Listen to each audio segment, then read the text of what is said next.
Bonsoir à tous, merci de nous être fidèles. Et tout de suite le sommaire de votre journal. Tragique accident de la circulation sur la route secondaire reliant Saïdia et Nador. Bilan provisoire, 19 morts, tous des candidats à l'immigration clandestine. L'accident a eu lieu suite à la chute de leur véhicule dans un canal d'irrigation. 1337, une école informatique nouvelle génération implantée à Ben Grir, ouverte toute la semaine et accessible à tous et à titre gratuit. L'établissement est basé sur le principe de l'auto-apprentissage. Dans ce journal, nous suivrons l'aventure d'une globe-trotteuse écossaise. Elle a parcouru à pied et à dos de dromadaire plus de 1000 km depuis Ouarzazate jusqu'à Ouachbika sur l'Atlantique. D'abord, ce message de félicitations adressé par Sa Majesté le roi Mohamed VI au président de la République togolaise, Faure Essozima Gnassingbé, à l'occasion de la fête nationale de son pays. Je vous le disais en titre, ce tragique accident de la circulation dont le bilan provisoire fait état de 19 morts, dont une femme. Les victimes sont des candidats à l'immigration clandestine. L'accident a eu lieu suite à la chute de leur véhicule dans un canal d'irrigation situé sur la route secondaire reliant Saïdia et Nador au niveau de la commune de la Tamna. L'accident a également fait plusieurs blessés. Les détails tout de suite dans ce reportage signé Rachid Latabi sur un commentaire de Nissel El-Hamdaoui. Un minibus en partie submergé dans un canal d'irrigation. L'image témoigne de l'ampleur du drame. Le véhicule transportait une cinquantaine de passagers, tous des candidats à l'immigration clandestine d'origine subsaharienne. Leur voyage a tourné au cauchemar. L'accident a eu lieu entre 3h et 4h du matin sur la route reliant Saïdia à Nador au niveau de la commune de la Tamna, province de Berkane. Sur le coup, 17 personnes ont perdu la vie et 2 autres ont succombé ultérieurement à leurs blessures à l'hôpital. Mais comment le conducteur qui avait pris la fuite a-t-il perdu le contrôle de son véhicule? Pour le moment, seuls les témoins apportent quelques éléments de réponse. J'ai été le premier à assister à cet accident. Je suis venu au moment où l'on tentait d'évacuer 2 ou 3 personnes vers 4h40 du matin. Certaines d'entre elles étaient encore en vie. D'autres n'ont malheureusement pas eu cette chance. Visiblement, le conducteur ne connaissait pas cette route. Cela fait juste 1 an qu'elle a été aménagée. Il ignorait l'existence d'un virage. Du coup, il l'a mal négocié et s'est retrouvé dans la saga. Ce virage n'est pas vraiment visible. Aucune plaque ne le met en évidence. Le conducteur roulait à toute allure et avec ce virage, il a perdu le contrôle du véhicule et s'est vu entraîné dans le canal vers le coup de 3h du matin. Les compagnons d'infortune qui ont échappé à la mort sont sous le choc. Jamais ils n'auraient imaginé que leur voyage, paraît-il, de transit au Maroc puisse tourner court. C'est un accident de vitesse, en tournant comme ça. Voilà, c'est ça qu'on a fait tomber. Donc on est nombreux. Il y avait des Ivoiriens, et des Guinéens, et des Maliens, et des Gambiens. Destination là-bas à Espagne. Nous on fait ici 2 jours. Des jours pour Nador. Les blessés ont été évacués vers l'hôpital provincial d'Irak pour recevoir les soins nécessaires.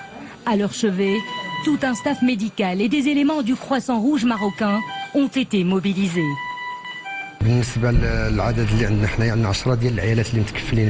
Nous avons pris en charge 10 femmes. 2 d'entre elles sont enceintes. Les autres blessés sont des hommes. 2 des 29 cas que nous avons reçus ont été évacués vers l'hôpital universitaire et un 3e cas est en cours de transfert. Une enquête a été diligentée sous la supervision du parquet afin de connaître les circonstances exactes de cet accident et les ramifications de l'organisation de cette tentative d'immigration clandestine.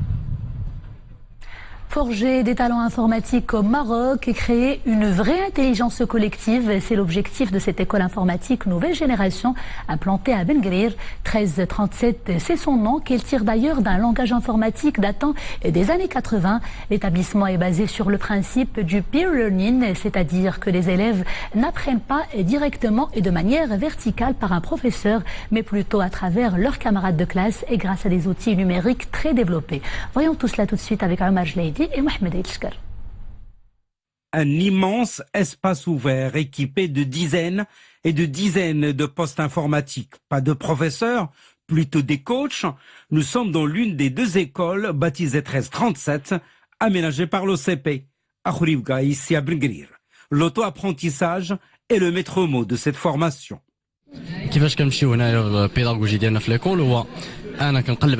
Notre pédagogie consiste à chercher l'information et à la partager avec les collègues, c'est-à-dire que j'apprends et j'aide les autres à apprendre aussi.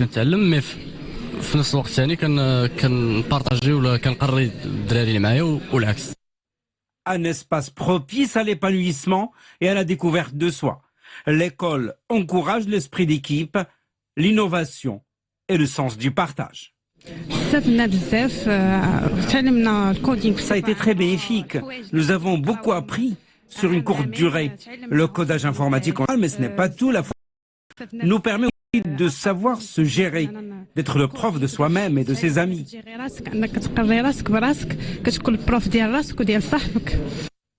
Après le succès enregistré au niveau de son premier campus à Khouribga, ouvert en 2018, la nouvelle école 1337 de Ben Gurir accueille 300 étudiants. Elle garantit des perspectives supplémentaires aux jeunes Marocains et subsahariens. C'est le fruit d'un partenariat entre l'OCP et l'école 42 de Paris. C'est une école ouverte 24 heures sur 24, 7 jours sur 7, 100% gratuite. Elle offre des avantages multiples à ses étudiants, tels la restauration et les moyens de transport le soir. 1 millier de jeunes au total, lauréats des deux écoles 1337 de l'OCP, devraient pouvoir poursuivre leur cursus dans le domaine du digital dès la fin de cette année. 3900 tonnes, c'est la production de la rose au niveau national, des chiffres annoncés par le ministère de tutelle dans le cadre du Festival de la Rose qui se poursuit à Khlat Megouna. Le rendement est de 4 tonnes l'hectare. La superficie plantée en rose au Maroc est quant à elle de 880 hectares et grâce aux efforts de la valorisation de la filière qui enregistre une forte demande sur la rose fraîche, le prix de la rose à parfum aussi autour de 25 dirhams le kilogramme.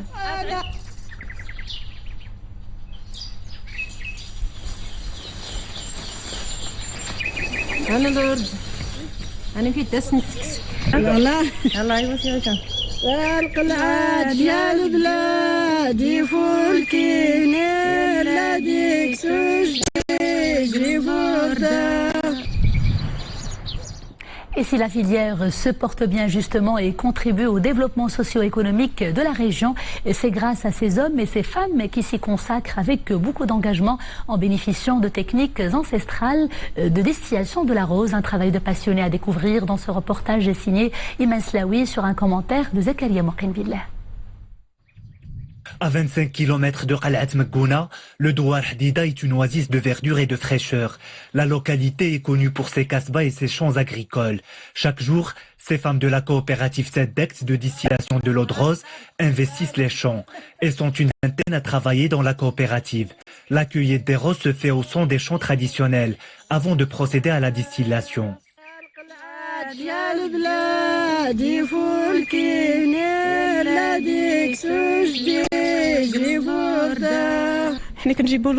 Après la cueillette, les roses sont triées. La distillation se fait avec des procédés traditionnels. Dans cette coopérative, les différentes étapes de production sont réalisées avec des procédés artisanaux. La distillation se fait grâce à un savoir-faire ancestral et des critères de qualité pour obtenir une eau de rose traditionnelle et naturelle. L'objectif est d'obtenir un produit de qualité. Nous commençons notre travail tôt dans les champs de roses. Les roses sont cueillies, séchées puis distillées. Nous utilisons un appareil artisanal de distillation de l'eau de rose. Cela donne de bons résultats, car on obtient un produit concentré, à la différence des appareils modernes. Au niveau national, la production de rose fraîche atteint 3200 tonnes par an, avec 3 unités industrielles de transformation et 18 unités à caractère artisanal, dont 15 distilleries à Darat Safilet. La filière connaît une croissance significative et contribue à améliorer les conditions socio-économiques des agriculteurs.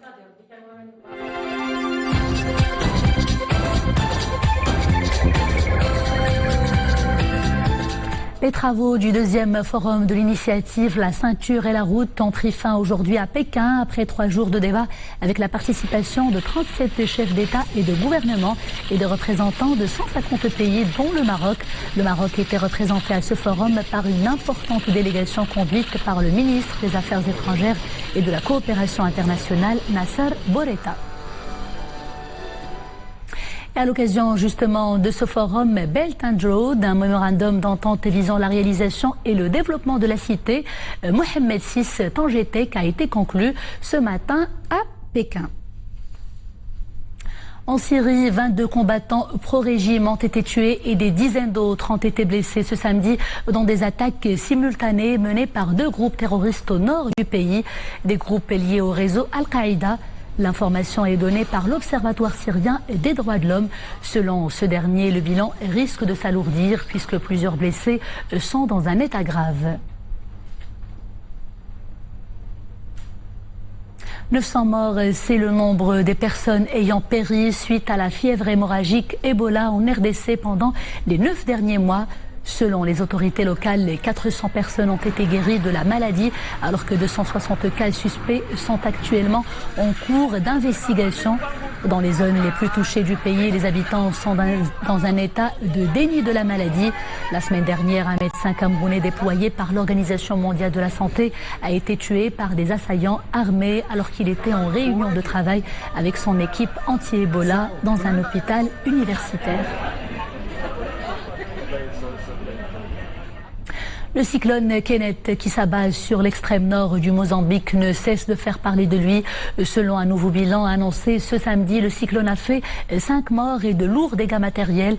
Plus de 3000 maisons ont été complètement endommagées et 18 000 personnes ont trouvé refuge dans des centres d'hébergement d'urgence. Les pluies et les inondations se poursuivent d'ailleurs, faisant craindre le pire.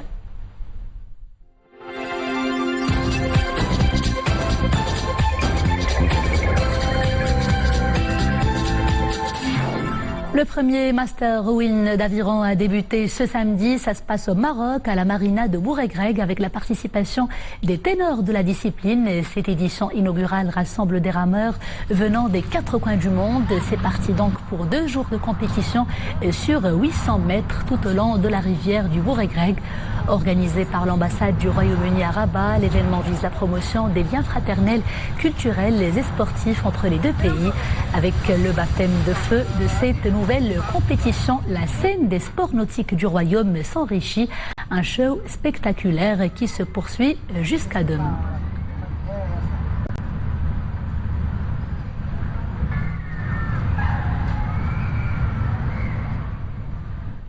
Grâce à son climat favorable et à la beauté de ses paysages, le Maroc, une place idéale où il fait bon passer ses vacances, ou mieux encore relever des défis sportifs.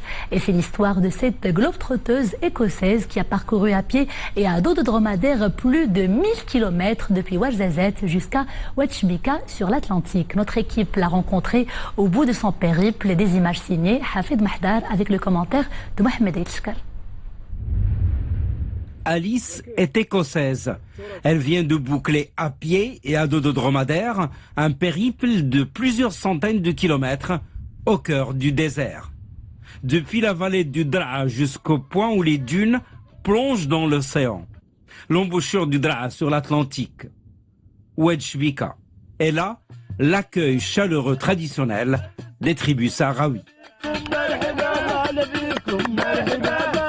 بدينا في وزازات ومشينا 1015 كيلومتر. Nous avons entamé le périple de Ouarzazate. Nous avons parcouru 1015 km à pied jusqu'à la mer, un long périple. Nous marchions jusqu'à 5 heures par jour avant de bivouaquer et de se reposer. Partout, nous avons été bien accueillis par les nomades. Nous avons découvert le désert, sa faune, les oiseaux. Et je vais vous dire, le Maroc est très beau.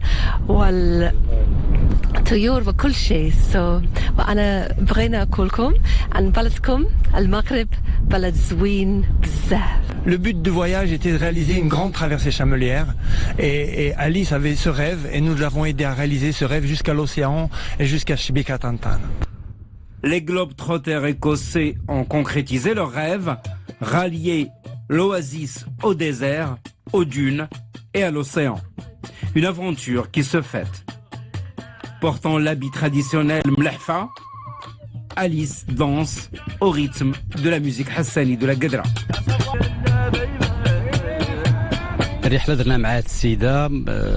presque 3 mois. Nous avons encadré ce périple du début jusqu'à la fin. Un périple qui a duré presque 3 mois. Tout s'est bien passé. En tant que guide, je voulais moi aussi faire la découverte de ces étendues désertiques, ce qui me permettra d'en faire la promotion touristique auprès des touristes étrangers. Il y a beaucoup de sites à découvrir, beaucoup de paysages. Vous savez, il y a beaucoup de points d'eau où se trouvent des réserves d'eau de pluie. Il y a également des puits. À l'arrivée, l'embouchure d'Ouedchbika sur l'océan Atlantique, au sud de Tantan. Une embouchure qui offre des paysages de dunes de sable qui embrassent les vagues de l'Atlantique. Une destination aujourd'hui très prisée par les touristes. Je vous propose à présent de plonger dans le monde de l'artiste marocaine Habla Choukri. Elle revisite l'art de la mosaïque avec une grande maîtrise et une rare sensibilité. C'est elle qui a abandonné une carrière de juriste pour se consacrer entièrement à sa passion. Il raconte à sa manière les conditions de la femme d'hier et d'aujourd'hui. Ashraf Ben Saoud et Dominique Orlando ont assisté à sa toute première exposition à Casablanca. Elle est baptisée Peace of Heart. Regardez. Qui de mieux que sa propre sœur, qui est également commissaire de l'exposition, pour nous parler de cette dimension effectivement singulière de l'artiste Habla Choukri. C'est un travail viscéral, hein. On sent que ça vient des tripes.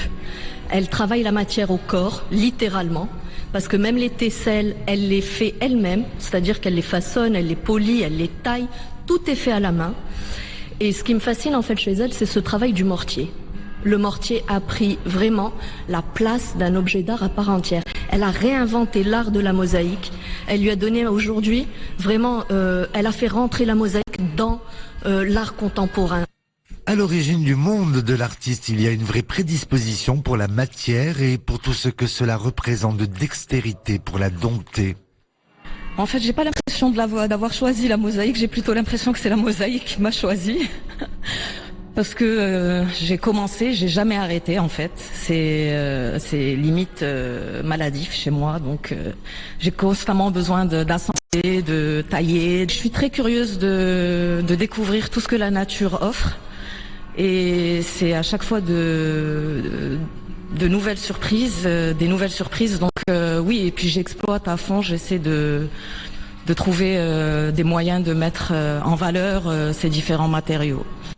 Du fil de fer barbelé recouvert de feuilles d'or, du cristal de roche, de la pierre semi-précieuse, mais aussi pour rehausser ce vrai travail d'orfèvre, rien de moins que des tesselles de coquilles d'oursin. C'est un travail titanesque, ça n'a pas l'air, mais ça prend énormément de temps, parce que vu la forme incurvée de l'oursin, c'est extrêmement difficile de l'aplatir entièrement et de faire une mosaïque entière avec. Ce qui visiblement l'intéresse, c'est ce rapport unique et individuel que l'humain peut entretenir avec la nature. Et qui dit homme, dit également celui de la femme, en particulier dans ce microcosme bouillonnant des arts plastiques. Je pense qu'il y a encore du travail à faire là-dessus, même au niveau international, je pense. La femme doit prendre sa place. Elle l'a pas encore prise, je pense. Pourquoi ? Il y a des barrières, il y a des frontières, on n'a pas accès à tout. Est-ce pour cela qu'elle investit autant de champs encore inexplorés ? Et c'est la fin de ce journal. Merci de l'avoir suivi. À 20h30, vous avez rendez-vous avec Nadia Mouedane pour Araïsia. Quant à moi, je vous retrouve demain, toujours avec grand plaisir. D'ici là, portez-vous bien.